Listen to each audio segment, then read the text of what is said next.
All right. Welcome. I'd like to call to order the meeting of the Anchorage Assembly Health Policy Committee meeting. It's January 5th at 10 a.m. And Chris, if you could please call roll. Yes, Mr. Presverdia. Here. Ms. Dolato? Here. Ms. Allard? Here. Mr. Constant? Mr. Dunbar? Here. Ms. LaFrance? Here. Ms. Quinn Davidson? Here. And thank you. Mr. Rivera? Present. Thank you. That's it. Thank you very much. Welcome, everyone. Before we get started, I just wanted to share that the intention of this meeting today was to have a presentation, have a normal update from the health department, and to do an update overall, and then to focus specifically on COVID-19 testing, which, as many of you know, we've been receiving a great deal of communication from the public and others around that.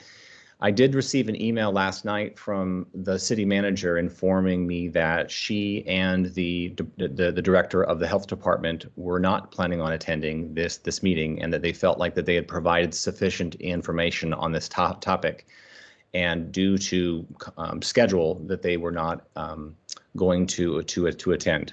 So we're going to proceed forward with the meeting without that update that we had planned. Before we do that, I did want to, because this was a topic that was asked to be, the specific COVID-19 testing was asked to be put on by member Zolotel. I'm going to have her just share her rationale for putting that on and start with some opening comments. Meg? Yes, thank you, Chair. So I had requested this item on COVID-19 to be added to this agenda. I received multiple emails about the unavailability of testing or long testing waits, particularly for PCR tests. I've been learning through email that PCR testing is still required for many childcare and a return to work for employment. And while there's been potentially a shift to some at-home testing, that those tests aren't sufficient, and that they're just really a lot of confusion around testing, where a test can be obtained, and what the testing strategy of the municipality was. So I was hoping that in this meeting, which is a public forum and an opportunity for folks, who may not be emailing us, but to tune in or to view the video later, to really hear from the health department directly about what the current testing strategy is, particularly in light of the new variant.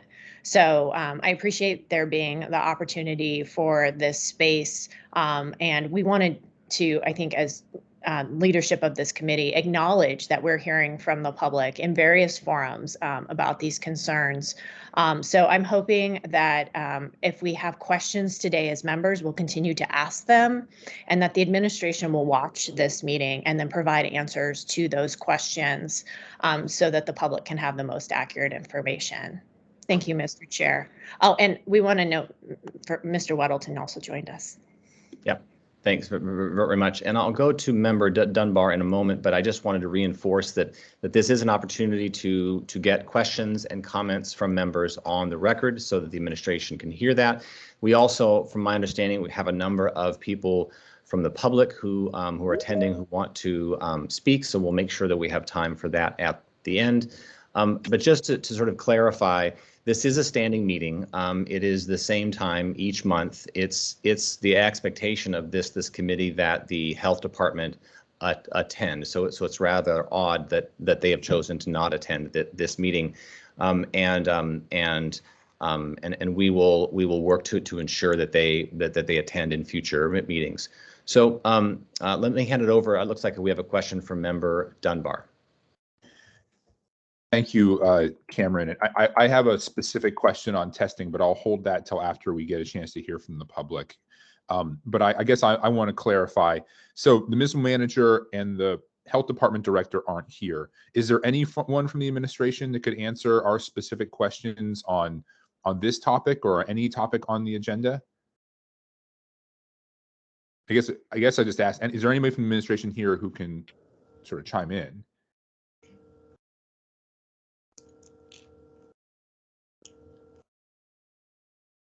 Okay. All right. Thank you. I'll be back with a specific question. Thanks. Right. Oh, okay. So I think the intention, because we don't have a presentation from the administration, is that first, if there are comments from members, if there are questions from members, I'd like to sort of get those out. We can certainly bring the public in earlier than normal and then have time after. But I want to make sure if there are questions or comments about currently what is going on. The intention that I had for the administration was to provide a rationale for why we are where we are, the choices that were made to change testing in Anchorage to what it is now, and an update on how that's going from their perspective, and sort of where we're going as it relates to the new Omicron variant and the increased positive cases. And so that was the hope, was that we would be able to get directly from the health department that why we're here, what's going on now, and what the plan is moving forward. It looks like I have another question from member Zolotel. Thank you, Mr. Chair. Two questions that really won't be affected by public comment. The first is, did the health department manage to hire an epidemiologist? I've been hearing that someone was in the final stages of hiring, so I'm curious if that hire happened, who the epidemiologist is, if the hires happened, and how the epidemiologist is informing the COVID-19 response by the municipality. The second question I had was with regard to, I've heard reports that the municipality is now on a 60-day work from home order due to the new COVID variant, and I didn't know if that was true, and wanted to learn a little bit more about how that decision may have been arrived at. Thank you. Thank you. And just want to note for the record, I don't think he was in the role, but Mr. Weddleton joined us at 10:01. Ms. LaFrance. Thank you, Mr. Chair. And first a comment and then a couple questions. And I just, want to also state my concern over the administration's lack of participation. This is not the first time where we have relied upon and expected the administration to be at a meeting. We had this occur at a recent meeting in the Committee on Homelessness and at a work session. So I've heard from some of the members too, and recognize that this is becoming an issue and making it difficult for members to be able to provide information and do our jobs. And some specific questions concerning the testing hours. And I saw the email and the video from Mr. Drace, and understand that testing hours vary from day to day. And that's one of, the sources of frustration and confusion for members of the public. And I wanted to understand a little bit more about why that is, and if it's possible to extend some hours. Also some questions about making appointments, and that, really doesn't serve the needs of the public. There needs to be greater availability, and how many more kits are coming. And I also saw that distribution is based on priority of need, which is good, but also I think the need is widespread and very deep, and it would be helpful to know how many more kits can be expected to come, and also what kind of coordination is occurring with the state on testing sites, and also to help have a more unified message of information to the public. And is there going to be a deputy director in the health department who can support this committee and be available to assembly members? So thank you, Mr. Chair. Thank you. Next in the queue is Ms. Allard. Thank you, Chair. I appreciate it. I wanted to thank the administration for the endless amount of emails and information that they have put out to us. I know they're extremely busy. And any of the constituents emails that I've received, I've relayed that information to them. we're all overwhelmed with the pandemic and things that are going on. So I will post their information publicly that the administration has put out. They've answered every single question that I've asked through their links and their videos. And if the chair would like, I could read those emails out loud, or maybe the chair can, or they can post those emails. Quite a bit of information. I understand they're very overwhelmed right now, and I don't want to inundate them any more than that. They've answered every question that my constituency and I've asked. Thank you. Thank you. And just note that I did distribute the email chain that we had with the two emails that were distributed recently from both the city manager and also the health department director. But if there's more information that you've received, I'm happy to receive it and post it on our site. So it doesn't look like at this point there's anyone else in the queue. And so based on the comment from Mr. Dunbar, it sounds like that we may want to, is there any objection at this point to moving to public testimony and doing that and then finishing that and then having time for members to ask additional questions? Mr. Chair, if I may, could we do public testimony, depending on the demand, until about 10:40, and then that'll leave some time for follow-up questions. That way we've kind of bracketed it in time. Yep, that sounds great. Let's do that. So just as a reminder for those in the public that you'll have 3 minutes. I'll set a timer for you so you'll hear the chime when your time is up, and we'll just do it on a first come first serve basis. And so you'll need to unmute in order to speak. Let me get my timer set up. Just a second here.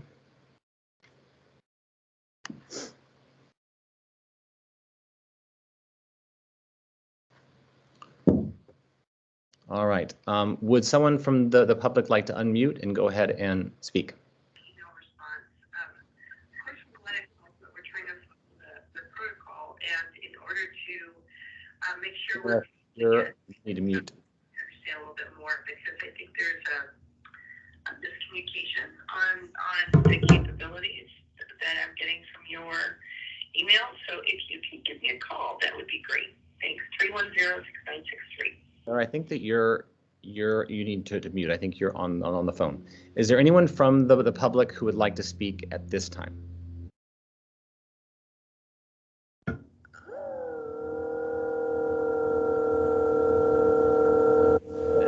You can mute.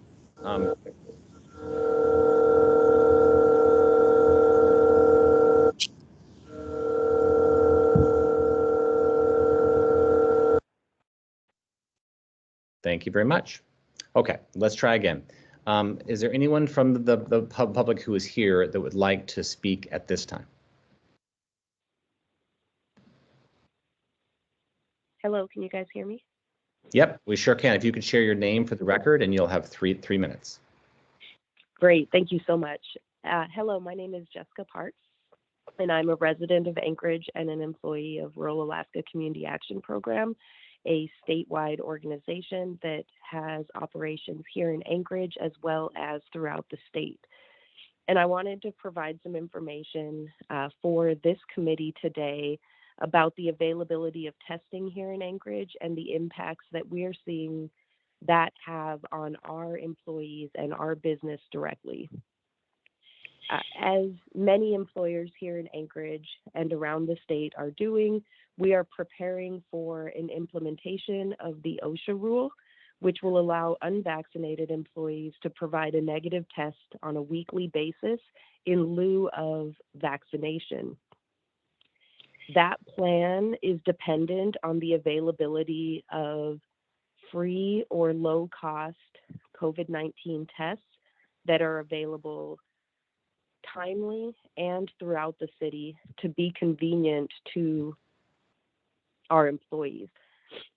Our experiences with our staff over the last few weeks have been that the testing not only is not accessible, but it is definitely not convenient. If an employee has to sit in line for 3 hours of their own time to get a COVID-19 test and then wait upwards of 72 hours for a result, that will have negative impacts on our ability to fully staff all of our work sites, as well as our administrative offices, which do all of the back end work. I will say that I have seen the video released by Director Gerace, as well as conversations with the CEO of Capstone, and I recognize and applaud them for the work that they are doing to increase the testing of availability. However, I feel that there's going to be an influx of not only sick individuals who need access to that testing to get a diagnosis, but employees who need screening testing as well. So I just wanted to share that experience and share that there will be an economic impact to businesses here in Anchorage if they are not able to access testing in a way that allows their employees to get timely results. Thank you. Thank you. Thank you for your testimony.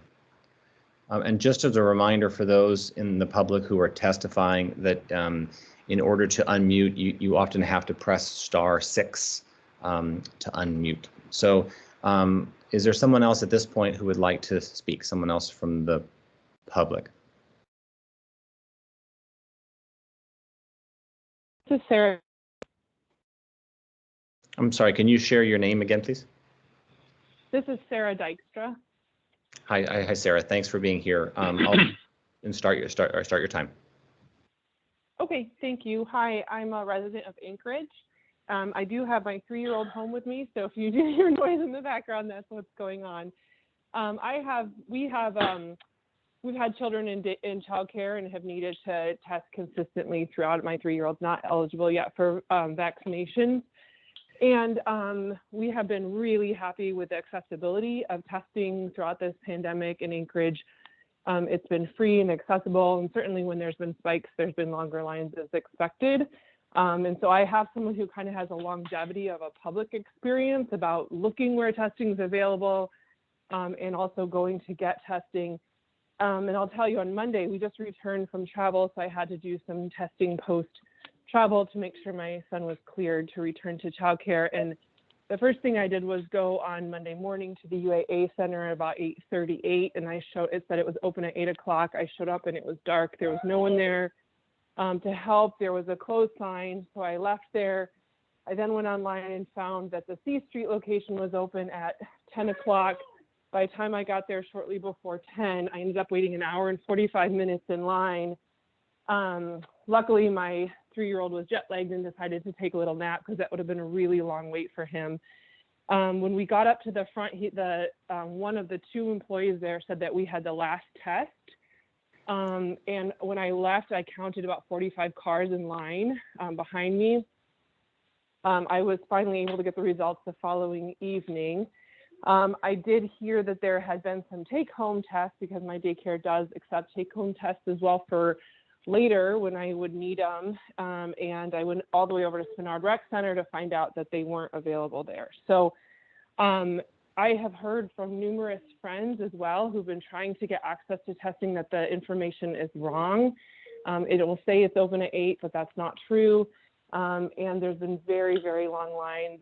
It's been confusing and frustrating. And I think it's one thing to have limited test sites, but to not have the appropriate information online has also been really confusing. And I am a person who knows how to navigate to get to those sites. I have a vehicle, so I was able to drive and I was able to keep us warm and wait.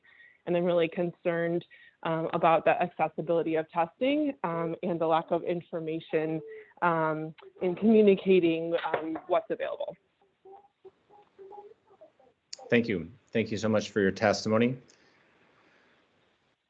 Okay, next person who would like to testify at this time. You can *6 to unmute.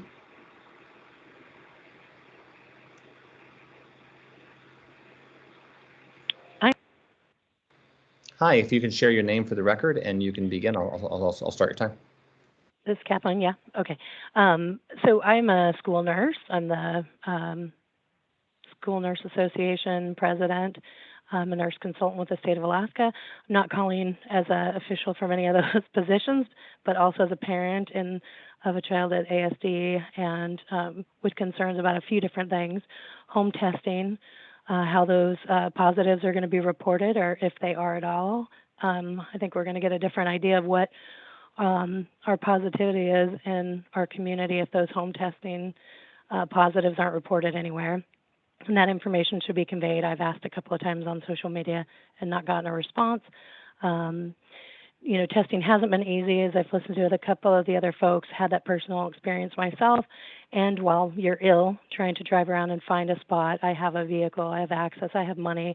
I was able to finally go get an antigen test at Walgreens after I'd been to 3 different locations that were not open, and it was 9:30 on a Tuesday, and this was prior to the holiday. So I feel like our access to testing has diminished, and if we contract with Capstone, the responsibility of those people is to have these sites open and available. I know we have some staffing issues just like everyone else, but then maybe notifying somehow or figuring out a way to notify, even if it's through social media, that sites will be down or that something's happening.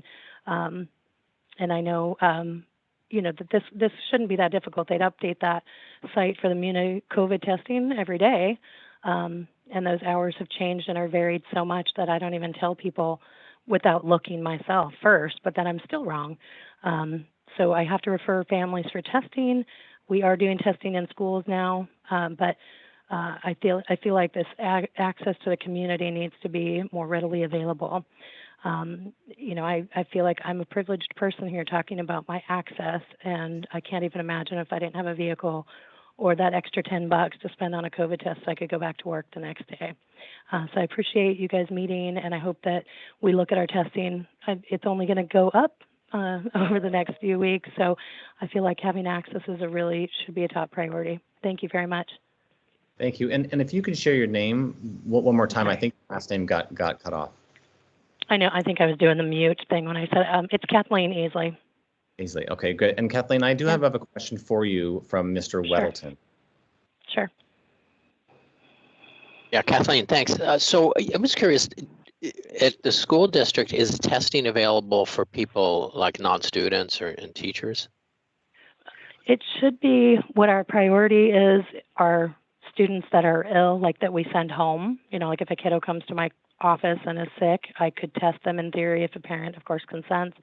And then they would know at that point, right, if they were COVID positive or maybe it was negative. We are not doing rapid, so I'm not at that point, but they are pretty fast. I did one on myself yesterday, and it was about 4 hours for me to get my test results back, which I think is pretty amazing. But it's supposed to be symptomatic students and staff only right now. We can do extra if we have the availability or are able to test, but it's a little questionable, right, if I have the time.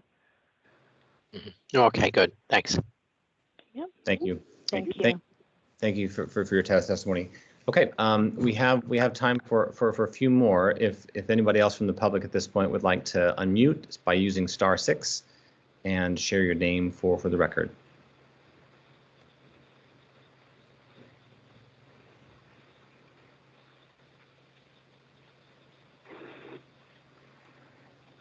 Hello, can you hear me?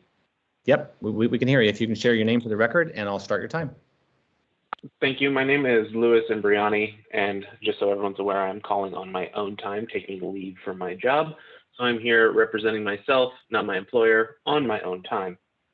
I've heard a couple people testify, and I'm sure you guys have gotten tons of emails about how this impacts people's work in daily life with the shortage in testing. This is just another way, or I don't want to sound rude or insensitive to anybody's need, or that I'm privileged where I don't have to test for work. But if an employer is requiring somebody to get tested, why is the municipality bending over backwards to try to help them? That sounds like a poor policy decision made by the employer and not something that really affects the municipality. Yes, I understand there are economic, social, and other impacts that can happen, but they're on such an individualized basis that it should be really addressed by them and what their need is. And by us adjusting to help these companies, I understand, but where does that line get drawn? Also, we're talking about Omicron here. If we look at the data that is coming from South Africa, they are very adamant about only testing symptomatic patients because you need to find out who needs to get the type of help that they need to recover from COVID. Not just about slowing the spread, flattening the curve, whatever you want to call it, but actually treating people who get sick. And we have very few options here in the state. And those people who are sick need to get those options, and we need to reserve those tests for them.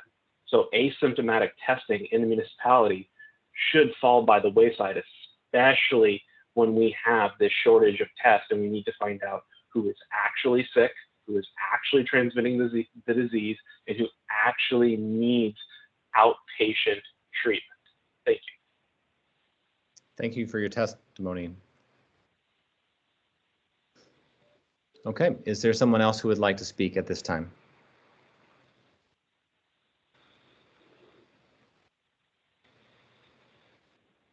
Hi, can you hear me? This is Miriam Roberts. I can, yeah. I'll go ahead to start your time. Thanks. Great, thank you. So my name is Miriam Roberts. I am a community member here in Anchorage, and I, like another person who spoke, also have my 3-year-old here at home.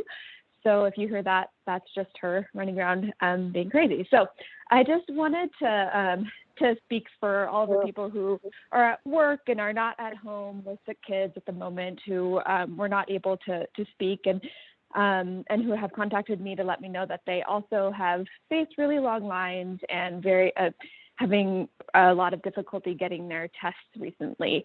I don't know how many of you have children, but I have a 3.5-year-old and a 6-year-old. Our 6-year-old is at ASD today, and they are sick constantly. So anybody who says that we don't need lots and lots of testing here in Anchorage because people are not symptomatic has never had children. We have been getting tested regularly, over the last year or so as needed with our symptomatic kids. And the experience has been really wonderful. Throughout the Delta upticks, the lines got longer, but we always knew that we would get our results as fast as possible, often within 24 hours, even at the most difficult times. Now we and friends are waiting upwards of 3 days, 4 days, even 5 days for results. And all of this has been happening since Capstone took over. All of those things obviously are really big problems for our community. When people are waiting for tests, they're at home. They're not just at home, it's affecting family life. People are, inside rooms. They're not sleeping in the same place as their partners. They're wearing masks around their children. It is extensively limiting the way that we live our lives. That being said, I think the biggest problem right now that we're seeing is what some of the other people have been saying of showing up to places that aren't open. I myself tried to get a rapid test for my daughter at Spenard Rec Center on Tuesday and showed up and they were out. And I showed up yesterday and they were out. So we're going to try again today. But I applaud all of you guys for trying to make testing accessible. And I think that there is some work to do. So thank you very much. Thank you. Thank you very much for your testimony. And I see your comment in the queue, Mr. Weddleton. Do you want to wait until we get through all of the speakers, or do you want me to try to pull back the first speaker? Well, I had a question for her that related to Mr. Imbriani's. So now might be good so that she doesn't sign off.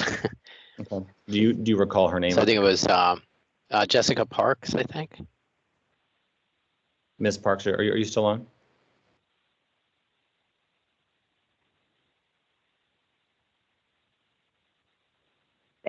Can you hear me? I am. Yep, we sure can. Mr. Weddleton has a question for you. Yeah, you had mentioned that I guess RoCap is following OSHA recommendations or preparing to. And maybe you could tell us, because Mr. Imbriani made a point. He says, well, if businesses choose to do this, it should be on them, and there's some validity to that. But if OSHA says you shall do this, then it's a little bit different. And but I don't know the OSHA rules. Maybe if you know, maybe you could tell us. Yep, definitely. So there is an OSHA rule that was passed by OSHA strange to say last year, late 2021. It is making the rounds in courts with some challenges. There was a stay. The stay was recently lifted by the Sixth Circuit Court, and it is now going to be heard and debated at the Supreme Court level beginning this Friday. So businesses technically are required to be in compliance with that right now. I can give you a little bit of the gist of it. The OSHA rule basically says that if employers with more than 100 employees do not require all of their staff to be vaccinated, they have to have an option where employees can provide a negative test on a weekly basis and then continue to work. So what Rural Cap is doing is trying to accommodate all of our unvaccinated staff members. We have not put in place a vaccine mandate. So if we have unvaccinated staff members, our preparation is to be able to allow them to provide a weekly negative test in order to show up for a shift and provide services in person. Very interesting. Okay, good. Thank you. Thank you. Okay, we have a little bit more time, probably for a couple of more speakers. If there's anyone else on this call from the public who'd like to speak, go ahead and hit *6 and share your name.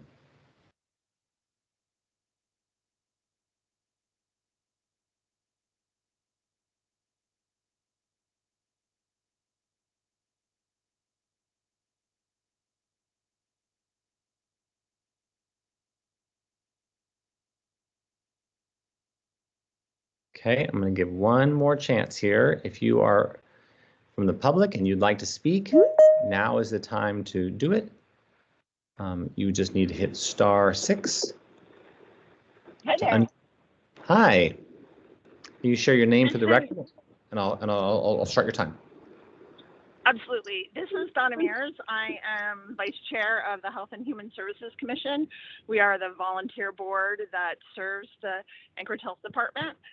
I'm also very concerned by a lot of things that I've heard anecdotally throughout the community and here today. There does need to be much more of a plan that the municipality has to share with people rather than here's our website, we've got it covered, go get tests. It's troubling that we don't have better guidance.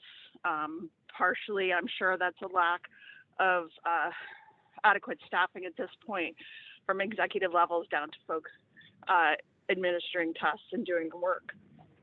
I just wanted to let folks know that boards and commissions are also public meetings, and the Health and Human Services Commission will meet next Wednesday at 5:30 via Teams, and then notice should be available on the municipal website. So please continue to give feedback, and together we can get through this as a community with a plan, and hopefully we get leadership to do that. And I appreciate the time. Thank you. Thank you. Thank you for your testimony. All right. Is there someone else from the public who'd like to speak at this time?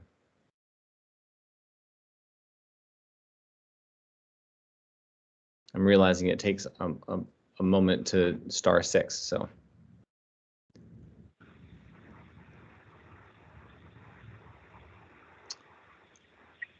Anyone else from the public who'd like to speak at this time? Go ahead and share your name. Mr. Perdia, this is Louis Imbriani. I was just hoping to input one thing that was overlooked when Mr. Weddleton had asked his question. If you can make it very, very brief, please. Very brief. So oral arguments for this shot or test rule will be heard on the 7th. Technically, it doesn't go into effect until January 10th. And then agencies don't actually have to comply for worrying about a violation until February 9th of 2022. So as of right now, it is not in action and is not enforceable by OSHA. Thank you. Thank you for your addition. Okay, I'm going to do one last call for anyone else who'd like to testify. This is sort of the last call, and then we'll move back over to member comments and questions. Is there anybody else at this time from the public who'd like to testify?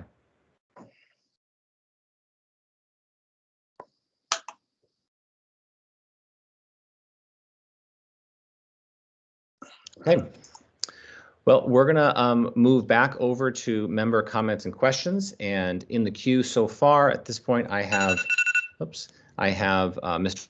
Dunbar, and then I have Mr. Weddleton. Mr. Dunbar, would you like to speak at this time? Yes, thank you, Mr. Chair. And so I have a specific question for the administration and comment. So I had last week, I had a close friend test positive using an at-home test. And I asked her, after it happened, are you going to report it? And she said, oh, I didn't realize we had to. I don't know where to do that. And so I helped her look, and there was nowhere on the municipal website where it was clear where someone could report a positive at-home test.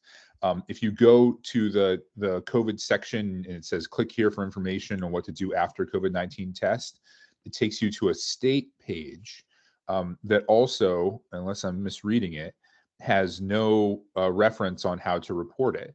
And clearly, nothing prominent. I can't find anything. And so I think Ms. Easley had mentioned that home testing is probably leading to a undercounting of cases. And I'm worried that it's a dramatic undercounting, because this person's symptoms were mild. So after she tested positive, she decided to isolate at home. She took another, she'd already had a positive test with an at-home test. She wasn't going to go sit in a line for hours to get the PCR test that would be automatically reported. And she wasn't, like a lot of people, she wasn't going to call her doctor for when the symptoms were still very mild. And then of course there's a whole nother population, right, that doesn't have a relationship with a primary care provider or a doctor. And so while I appreciate the distribution of the at-home tests, I guess my question is, how do people that test positive report their test?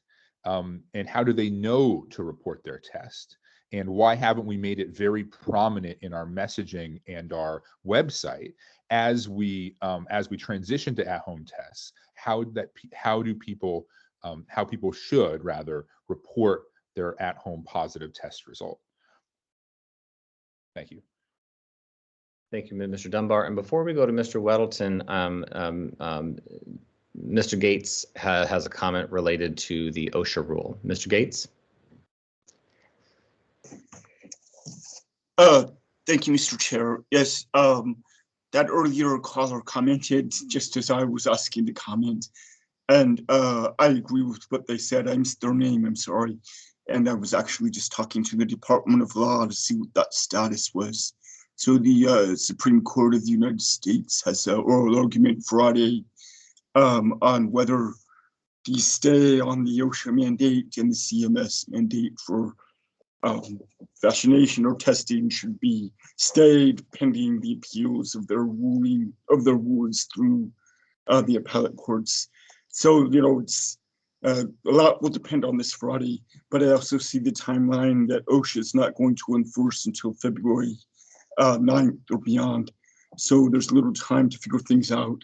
Yeah, I just wanted to share that with you and thank the Department of Law for giving me some information on that. Thank you. Thank you, Mr. Gates. Okay, we'll go next to Mr. Weddleton. You asked to be in the queue after the speaker's finished. Yeah, I think somehow I want to make sure that on the website or something that the emails from Ms. Domboski and Mr. Drace are posted. Then there's at least something. And then there's been a reference to a video that Mr. Dre sent? And I'm looking through my emails and I can't find that. Was that emailed to us? Yeah. And what did the video show? I didn't watch the video, but I saw a link for it. If there's someone else in the committee who'd like to share that. But what we can do is we can post both the video and the email information that was provided by Ms. Demboski and Mr. Gerace on our site, and so folks can go there to access it. Okay, thanks. You know, I mean, I prefer to have them here certainly for this discussion, but you know, the emails did provide good information. Thanks. Sure. So we'll make sure to have that up there. Yes. I do have the video queued up if you want me to try and show that. How long is the video? 2 minutes. Sure. Okay, it's my first time doing it, so bear with me. Oh, I see now that it was posted on Facebook. Okay, let me know if you can hear. Hopefully you can hear it. Hello, my name is Joe Gerace. I'm the director of the Anchorage Health Department. I'm here today to share some important common points of reference about the COVID testing here in the municipality. If someone needs additional help with testing, we do have a public COVID line. That phone number is 907-646-3322. The line is open Monday through Friday, 9 a.m. to 6:30 p.m., and on Saturdays from 9 to 5. They have resources for citizens with language barriers or IT issues also at that line. Please note that the call center is experiencing longer than normal call times due to the high demand for testing from clients returning from travel and with the kids returning to school. The AnchorageCovidTest.org webpage. This page is date specific, and many sites that are on the webpage have different weekday hours versus weekend operational hours. Also, please note that the schedule is provided by the vendor when they register for a listing on the AnchorageCovidTest.org website. The website does not have the ability to list special one-off daily schedules for weather delays, holidays, or staffing issues. I can share with you that all of the testing vendors are facing the same hiring struggles that other businesses are facing here in the municipality.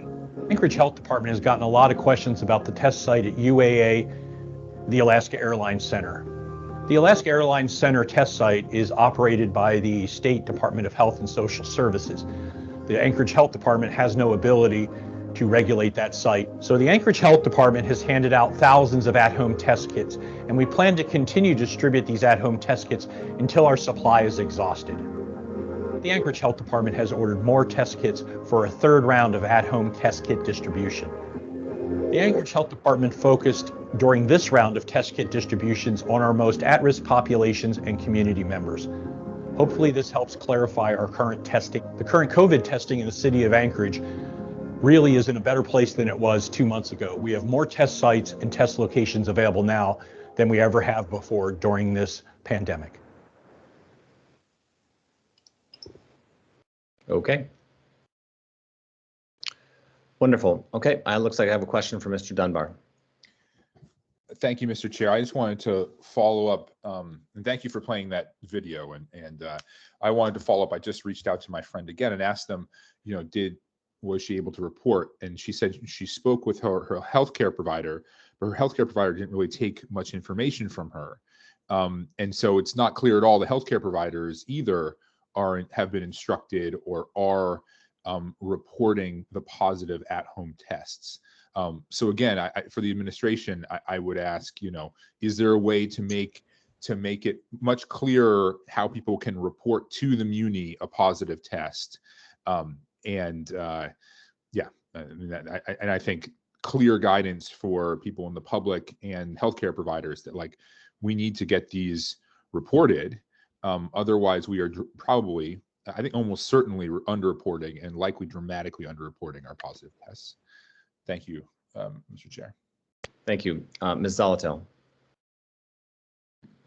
Thank you. To follow right along with what Mr. Dunbar was saying, I'm wondering if there could be a reallocation of the resource of contact tracing. We had significant contracts for contact tracing. If they could somehow be utilized to accept reports by phone, email, or some way that from at-home testing or as people are notified. So it seems that that was a significant investment that was made within the municipality. If those positions are still in existence and funded, I'd like to know how those can be leveraged to ensure that we're getting accurate testing numbers. Thank you. Thank you. And I did want to also share that I believe it's Mr. Constant who took a number of his emails and put them into a PDF and put that on our website as well. So on the Health Policy Committee website is that PDF, is the video, and then Carissa, if you could, and then I think that Carissa distributed the email that I received from Ms. Domboski with the chain of emails prior to that as to the rationale for them not attending the meeting today. So let's see, let me look in the queue to see if we have anybody else who needs to speak at this point. Is there any other member who would like to ask questions and get them on the record, or any other comments before we close our meeting for today?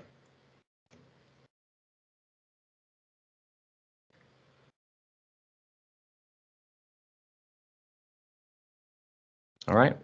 Seeing none, I think that completes our agenda for today. As I said, we'll have that information up on the website, so please go there to gather that. And with no other questions in the queue, I adjourn this meeting. Thank you all. Have a great day.